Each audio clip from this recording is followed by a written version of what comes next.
안녕하세요, 찰리브라입니다. 이번 영상에서는 이제 뭐 암호화폐의 방향성, 그러니까 대표적인 비트코인의 방향성에 관해서 단적으로 말씀드리고, 가장 이슈적인 내용이 사실은 미국이 지금 현재 민간 경제가 어느 시점에 있나, 이게 CNN이란 어떤 그 보도 매체에서 나온 디테일하게 지금 신용 부채가 어느 정도 있나, 그거에 관해서 나온 거를 낱낱이 이제 말씀드리고, 오늘 영상에서 가장 핵심은 사실상 이제 썸네일에도 분명히 제가 올려놨겠지만 벡트 그리고 스타벅스하고 관련돼서 비트코인 사용에 관해서 그게 가져다주는 어떤 포텐셜에 관해서 내년에 이제 다가올 암호화폐 장세하고 엮어서 이제 결론을 도출해서 말씀을 드리려고 합니다. 그래서 자, 첫 번째 여기 나와 있는 사진 같은 경우는 이제 비트코인 어떤 그 차트죠. 그래서 누군가가 이 차트를 올렸는데, 여기서 뭐 갑자기 상승을 한다, 뭐 하락을 한다, 이런 걸 말씀드리려고 하는 게 아니라, 이 차트를 그린 사람 말은 뭐냐면, 여기서 지금부터 6,900달러까지는 떨어질 가능성이 있다. 그러나 6,900달러까지 떨어질지는 모르겠지만 제가 보는 관점에서는 아마 그게 마지노선이지 않을까라는 생각을 해요. 그래서 7,300달러에서 뭐 7,400달러 언저리에서 지금 막 이렇게 기우뚱 거리고 있는데, 내일하고 모레구나, 한 내일 저녁 정도나 모레 정도 되면 아마 FOMC에서 금리 발표를 할 거예요. 그거하고 맞물려가지고 아마 비트코인 전반적인 암호화폐 장세도 다시 한번 움직이기 시작할 거라고 저는 생각을 하거든요. 그래서 단기적인 약세 흐름이 언제까지 갈지 모르겠지만, 그 분기점은 FOMC 회의에서 금리 발표 함과 동시에 분명히 뭔가 지표가 반등이 분명히 있을 거다라고 생각을 하는데, 자, 여기 보시면, 자, 여러 가지 이제 전 세계를 움직이는 그림자 금융 세력들이 움직이는 이 주식 시장 같은 경우도 다우존스, 나스닥, S&P 500 지수, 달러 인덱스도 마찬가지로 지금 관망세요. 자, 암호화폐 장세만 그런 건 아니에요. 이들은 마찬가지로 지금 금리 발표에 관해서 기다리고 있는 현재의 관점이야. 그래서 마찬가지로 지금 돌아간다. 골드하고 실버 가격도 마찬가지로 지금 주식 시장이 빠지면 원래는 금, 은이나 비트코인이 오르는데, 지금 같은 경우는 커플링 장세로 같이 돌아가고 있는 현재 시점이라는 걸 말씀드리고, 자, 여기 뉴스가 나오죠. 증권가 12월 미국 금리 동결 한 목소리, 파월 발언에 주목하고 있다. 올해 마지막 FOMC에서 동결 가능성에 무게를 두고 있다. 대부분의 전문가들은 지금 금리 동결에 관해서 지금 주목을 하고 있어요. 여기서 금리 상승은 절대 있을 수 없는 일이고, 금리 동결이나 하락을 지금 모두가 다 숨죽여서 기다리고 있는 현재 어떤 그 관망 장세, 그게 암호화폐가도 마찬가지로 지금 있다는 걸 이제 말씀드리면서, 자, 이제 암호화폐 장세에 관해서 이제 뭐 지금 보면 여러 가지 뉴스들이 많이 나오죠. 지금 보면 그래서 희망적인 뉴스가 나와서 암호화폐가 올랐으면 좋겠지만, 가장 두드러진 핵심 뉴스는 뭐냐면, 자, OKEX도 지금 옵션에 관해서 런치를 시켰다. 그래서 이번 달 12월 27일부터 OKEX란 거래소도 지금 옵션을 이걸 오픈을 하겠대요. 그래서 이거에 관해서 이제 말씀드리고, 어쨌든 중요한 건 계속해서 인프라 구축은 하고 있다는 거에 관해서 일단 말씀을 드려야 할 것 같고, 중국 같은 경우는 중국 중앙은행에서 지금 보면 전 세계를 리드해서 지금 암호화폐를 뭐 본인의 국가 위엔나에 패깅된 어떤 PBOC에 관해서 발행하겠다, 이런 얘기가 있는데, 제가 이 기사를 보면서 코인텔레그래프에 나온 뉴스인데, 이걸 보면서 어떤 게 있었냐면, 그냥 중앙은행만 지금 움직이는 게 아니라, 중국의 이제 위에나를 찍어내는 중앙은행만 움직이는 게 아니라, 하다못해 공산당하고 밀접하게 관련돼 있는 6개나 되는 그 통신회사, 그리고 4개나 되는 공상은행, 여기하고 같이 뭉뚱그려서 파일럿을 진행할 거라는 구체적인 안이 지금 서서히 나오기 시작을 했어요. 어쨌든 이것도 지켜볼 일이긴 한데, 저는 이게 단적으로 중국만의 문제는 아니라고 저는 생각을 하거든요. 전 세계가 아마 다 이렇게 도미노 현상 같이, 뭐 한국도 그렇고 미국도 그렇고 전반적으로 다 이게 향후에 몇 년간에 걸쳐서는 이게 화두로 이제 대두가 되면서, 화제로 이제 대두가 되면서 여러 나라들이 아마 이 운동에 동참을 하지 않을까라고 이제 생각을 하죠.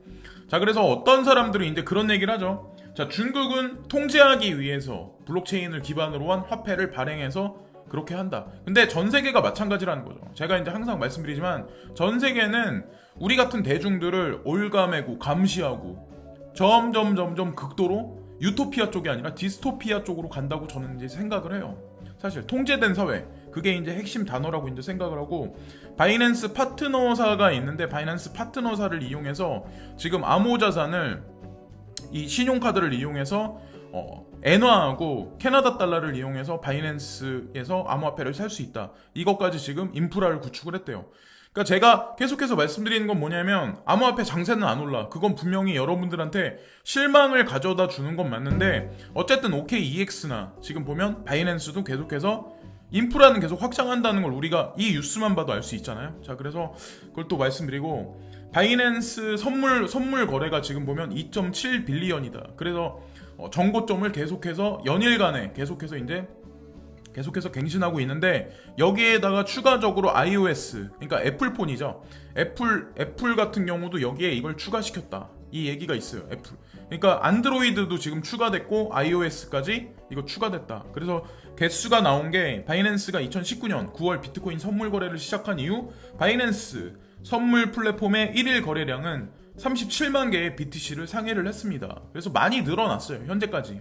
그래서 뭐 비트맥스만큼, 비트바이넥스만큼은 아니겠지만 일단 바이낸스가 이렇게 계속해서 늘어난다면 언젠가 그 볼륨량이 뭐 비트바이넥스, 비트맥스를 만약에 능가한다면 아마 지금보다는 지금 37만 개지만 훨씬 많이 늘어날 가능성이 있다고 저는 생각하거든요. 전 세계에서 가장 큰 볼륨량을 자랑하는 대형 거래소이기 때문에 거기다가 더 나아가서 벡트에서는 이제 두 가지 중요한 이슈가 있었죠. 이게 어저께 밤에 나온 뉴스인데 벡트가 옵션 거래를 시작하겠다. 이 얘기가 아마 여러분들 예전서부터 아마 계속 들으셨을 거예요. 자, 그리고 또한 이게 왜 이제 중요한 거냐면 CFTC의 규제안을 통과받은 첫 번째 옵션 거래 상품이에요. 그리고 이제 두 번째는 뭐냐면 비트코인에 관해서 이제 현금으로 운영할 수 있는 어떤 그 선물에 관해서 지금 오픈했다. 그래서 이 두 가지 상품도 다시 한번 암호화폐 시장에 이제 디딤돌로 다시 한번 들어갔죠. 그래서 많은 분들이 아마 그렇게 생각하실 거예요. 벡트 거래소 오픈했는데 왜 암호화폐는 안 올라? 짜증난다. 그렇게 생각만 하지 마시고 뭐 안 오르니까 뭐 거기만 보지 마시고 이렇게 인프라를 구축을 계속 한다는 거예요. 우리가 중점적으로 약간 포인트를 줘야 된다고 저는 생각을 해요. 저도 그래서 이제 뉴스에서 그런 거를 강조해서 계속 이제 말씀드리는 거고 저도 마찬가지로 그런 걸 보면서 견디고 기다리고 그러는 거죠. 자, 이제 오늘 뉴스 중에 이제 핵심 뉴스일 수도 있는데 우리는 뭐 중국 부채, 뭐 중국의 그림자 금융이 무너진다 이런 것만 되게 많이 생각을 많이 하시고 뭐 대부분의 분들은 그것만 주구장창 외치시는데 자, 뭐 물론 그 말도 맞아. 근데 중요한 건 뭐냐면 트릴리온 달러의 미국 신용카드 버블 아무도 말하고 있지 않다. 이런 얘기가 CCN이라는 보도 매체에 나와. 이거는 암호화폐 전문 뉴스를 다루는 매스미디어사는 아니에요. 근데 미국인의 신용카드 부채는 눈에 띄는 1조 달러에 달하고 연체율은 2008년 금융위기보다도 높습니다. 2008년보다 사실은 지금이 더 위험한 지금 장세인데 미국의 신용카드 부채는 올해 1조 달러를 기록하여 2008년에 위기 최고치를 넘어섰습니다. 연체율은 4년 내에 최고치이며 소규모 은행의 연체율은 사상 최고치를 기록을 했습니다. 신용카드 이자율은 사상 최고 수준으로 상환하기가 더욱 어려워졌습니다. 자, 구체적으로 그래서 여기 차트가 나와 있는데 2008년도, 2009년도 지금서부터 딱 10년 전이죠. 10년마다 전 세계 경제 위기나 전 세계 뭐 경제가 대변혁이 있는 건 아마 여러분 아실 거예요. 10년마다 한 번씩, 100년마다 한 번씩. 근데 100년의 주기로 기축통화의 자리는 계속해서 여태까지 바뀌어 왔다는 거를 아마 여러분들이 찾아보시면 아실 테고 지금 현재 오른쪽 끝에 꼭대기 있는 거 쿼터 1에 1 트릴리언 달러 만큼의 신용 경색이 지금 민간 경제에 벌어지고 있는 현재의 미국의 실질적인 지금 상황이에요. 사상 최고치의 신용카드 이자율 1조 달러에 달하는 신용카드 빚을 상환하는 것이 점점 어려워지고 있습니다. 금년 초에 이자율은 17.14%로 사상 최고치를 기록한 2008년 수준입니다. 2008년 때 금융위기 전에 바로 이런 일이 있었는데 지금 현재 상황이 이렇다는 걸 지금 얘기를 하는 거예요. 자, 연체는 증가하고 있습니다. 이자율이 기록적으로 높아짐에 따라 점점 더 많은 사람들이 빚을 갚지 못하고 있습니다. 연체율은 4년 최고치이며 상승 추세입니다. 그래프는 지속적으로 계속해서 2017년부터 꺾이지 않고 2019년까지 지속적으로 계속해서 올라가고 있는 현재 상황이에요. 그러니까 미국의 5,000개가 넘는 소규모 은행 그리고 100대 은행에서 연체를 확대하면 불안한 그림자가 지금 드리워지고 있습니다. 그래서 지속적으로 올라가는 어떤 그 그래프에 관해서 제가 빨간 막대기를 하나 그려놨는데 2016년부터 2019년까지 지속적으로 지금 보면 부채 규모가 연체 규모가 계속 올라가요. 그러니까 부채 규모가 늘어나는 거는 상관없어. 근데 연체 규모가 늘어난다는 얘기는 사람들이 빚을 못 갚는다는 얘기예요. 그리고 결국에는 빚을 못 갚으면 그 부실 채권이 늘어나서 결국에는 중소은행이 망할 수밖에 없는 거야. 중국도 마찬가지로 똑같은 현상이 지금 벌어지고 있다는 것을 여러분들이 이미 다들 아실 거고, 은행은 심각한 신용카드 및 자동차 대출 연체가 발생함에 따라 신종 소비자 대출을 충당하기 위해서 따로 설정한 자본의 양을 늘리고 있습니다. 그러니까 이미 준비된 부채를 다 소진을 하고 또다시 돈을 찍어낸 거를 사람들한테 다시 한번 계속 풀고 있대요. 지금 현재 상황이 그렇대요. 그래서 JP모건은 연체 증가를 위해서 13억 달러를 마련했으며 아메리칸 익스프레스는 비상기금을 8%나 늘렸습니다 라는 얘기가 나와요. 이미 소진된 창고에 많은 곡식들을 사람들한테 나눠줬는데 또 어딘가에서 끌고 와서 또다시 비상기금까지 지금 다 풀어헤치기 시작을 한 거예요. 거의 이제 막판까지 다, 저는 임계점까지 다 왔다고 제가 계속해서 주장하죠.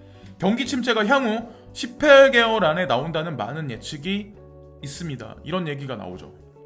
그러니까 지금 어떻게 보면 긴가민가 하실 분도 있겠지만 결국에는 시간이 문제일 뿐이지 결국에는 이 문제는 결국 불거질 수밖에 없다는 거에 관해서 이제 말씀을 드리려고 하고, 자, 이건 스타벅스에 관해서 이제 본격적으로 말씀을 드리려고요. 스타벅스가 그런 얘기를 예전에 했었죠. 2020년에 비트코인을 매장에서 사용할 수 있게 채용을 하겠다. 그래서 그 시스템을 플랫폼을 준비하고 있다. 이게 그래서 이런 얘기가 지금 월스트리트가에도 돈대요. 그래서 벡트의 소비자 앱, 소비자들이 직접적으로 쓸 수 있는 뭐 스타벅스에 쓸 수 있는 어떤 그런 거에 관해서 이제 말을 하는 건데, 파일럿이죠. 그래서 그 실험이 2020년 중반에 시작됩니다라는 얘기가 나와요. 그래서 제가 어느 한편으로는 연말이나 내년 초반에 희망회로를 조금 약간 밀어둬야 되지 않나라는 생각을 하는 이유가, 사실상 저는 이런 거를 되게 많이 보거든요. 거기다가 국제자금세탁 방지법인가? 그것도 아마 제가 알기로는 5월달인가 6월달에 있는 걸로 알고 있어요. 근데 거기서도 마찬가지로 암호화폐에 관해서 규정을 아마 내릴 거예요. 그 이후부터 아마 진짜로 우리가 바라는 아마 암호화폐 화랑 장세가 벌어질 가능성이 저는 농후하다고 생각을 하거든요. 제가 이런 말씀을 드리면 저한테 이제 욕할 분도 있겠지만, 뭐 기다리실 분은 기다리는 거고 못 기다리는 사람은 할 수 없는 거죠. 그래서 2020년에 들어서 우리가 원하는 만큼 만약에 못 오를 수도 있어요. 정고점까지 못 갈 수도 있지만 2021년이 제가 보는 관점에서는 아마 상상외로 되게 많이 올라갈, 아마 정고점 이상 갈 확률이 높대. 그래서 내년은 에피타이저로 생각을 하시고 2021년이 본격적인 식사 타임이 되지 않을까라고 저는 여러 가지 어떤 이 인프라 구축이나 벡트가 움직이는 거, 그리고 스타벅스가 움직이는 걸 보면 우리가 어느 정도 예측할 수 있지 않나라는 생각을 한편으로는 하고 있거든요. 암호화 결제 앱 및 가맹점 포털의 테스트는 2020년 7월까지 수행됩니다라고 여기 나와요. 이 얘기가 뜻하는 게 뭐냐면 결국에는 스타벅스에 국한된 얘기는 분명히 아니거든요. 얘네들이 지금 추구하는 게, 우리는 이제 내년 상반기에 예상되는 첫 번째 출시 파트너 스타벅스와의 테스트뿐만 아니라 소비자 앱 및 판매자 포털의 개발에 중점을 두고 있습니다. 스타벅스뿐만 아니라 범상용화에서 모든 스트리트에 있는 상점들까지, 은행, 상업용 은행들까지 지금 이 시스템을 채용해서 쓰게 하겠다는 거에 관해서 이들은 로드맵을 지금 가지고 있는 거죠. 전 세계에 지금 보시면 아마 아시겠지만 1992년서부터 2019년 3월까지, 그러니까 3쿼터까지 3만 개나 되는 스타벅스 매장이 전 세계 유명한 도시에 막 여기저기 다 분포돼 있어요. 이들이 먼저 스타벅스에서 비트코인을 사용하고 암호화폐를 사용해서 커피를 살 수 있게 그 플랫폼을 만들고, 거기서 더 나아가서 어떤 거냐면 비트코인의 경우 암호화폐는 거래가 더 빨리 처리될 때 마스터카드 및 비자와 같은 전통적인 결제 플랫폼에 비해서 오랫동안 불리했었습니다 라는 이런 얘기가 나오죠. 오랫동안 불리했었습니다. 아마 아실 거예요. 비트코인이나 이더리움을 전송하면 내가 그냥 쉽게 카드 결제로 하는 것보다 되게 비효율적이야. 되게 느려. 그죠? 그걸 사용을 못해. 근데 메인 핵심은 뭐냐면, 오늘 말씀드릴 영상의 메인 핵심은 뭐냐면 얘네들이 이 문제를 해결을 했대요. 전통적인 결제 플랫폼은 비트코인과 같은 퍼블릭 블록체인에 비해 초당 더 많은 거래를 처리할 수 있다고 주장을 했습니다. 이 한계에 대해 해결책을 찾음으로써 벡트는 암호 공간에서 가장 좋은 것으로 판명될 수 있었습니다. 이들은 이미 이 문제를 해결하기 위한 해답을 이미 갖고서 이걸 범상용화시키겠다고 지금 하고 있다는 거죠. 그래서 내년 어느 시점이 가서 그게 뭐 5월이 될지 7월 달부터가 될지 모르겠지만 어쨌든 이 파일럿, 이 실험이 결국에는 끝나면 암호화폐 장세가 엄청나게 많이 변할 확률이 높아요. 왜? 실사용이 실제로 돼서 우리가 실제로 내가 지갑에 비트코인을 넣고 뭐 이더리움을 넣고 암호화폐를 넣고 이거를 스타벅스 가서 결제를 할 수 있는 그런 시대가 바로 내년이라는 거죠. 그러면 사람들이 이제 수근수근 거리겠죠. 지금 믿지 못하는 사람들, 사기라고 말하는 사람들, 그런 사람들이 수근수근 서로 막 떠들고 이게 사람과 사람 간의 네트워크 같이 막 확 퍼지기 시작을 하겠죠. 매스컴도 동조를 해서 전 세계적으로 이런 운동이 벌어지고 어느 순간이 되면 제가 보는 관점은 뭐냐면 우리가 일반적으로 숨을 쉬고 우리가 공기를 들이마시고 물을 마시고 막 이렇게 살잖아요. 그래서 공기와 물의 중요성을 몰라. 근데 우리가 지금 카드 같은 거 이런 거는 되게 오랫동안 우리가 쉽게 사용을 했던 거기 때문에 이거에 관한 인지를 못해. 근데 암호화폐도 마찬가지로 우리가 바코드 결제, 모바일 폰을 이용해서 바코드 결제나 신용카드에 모바일 카드 결제 시스템이 만약에 들어간다면 결국엔 우리가 알게 모르게 암호화폐를 그냥 우리가 공기 마시듯이 그냥 자연스럽게 사용할 수밖에 없는 그런 사회가 될 수밖에 없다고 저는 생각을 하거든요. 거기서부터가 사실은 암호화폐 장세에 극단적인 상승이 일어나는 그런 시발점이지 않을까라고 생각을 해요. 그래서 조금 중장기적으로 보시면 아마 2021년은 여러분들이 바라는 정고점은 그 이상은 아마 훨씬 넘어갈 거라고 생각을 해요. 이거는 희망회로가 아니라 제가 여기 지금 말씀드리잖아요. 스타벅스에서 아마 제가 예전에도 말씀드렸다시피 알트코인들도 그들이 준비하는 알트코인들도 또 있어요. 이미 그 리스트를 아마 보고 계신 분도 있고 이미 아시는 분도 아마 있을 거예요. 그래서 뭐 비트코인만 뭐 산다, 비트코인만 이건 아니라는 거죠. 그래서 저도 제 뭐 어떤 뭐 감성이나 아니면 뭐 내피셜만 가지고 제가 이런 걸 말씀드린 게 아니라 제가 여태까지 암호화폐계에 있으면서 여러 가지 정보를 보고 그랬던 거에 관해서 저는 항상 말씀을 드리려고 노력을 하고 있습니다.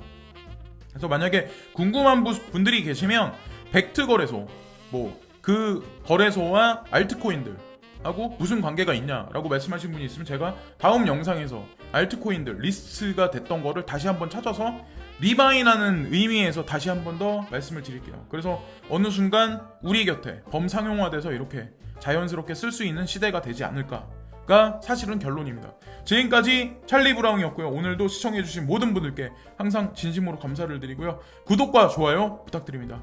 예, 항상 감사합니다. 그리고 실시간은 자주자주 할게요. 예, 감사합니다. 오늘 하루도 좋은 하루 되세요. 감사합니다.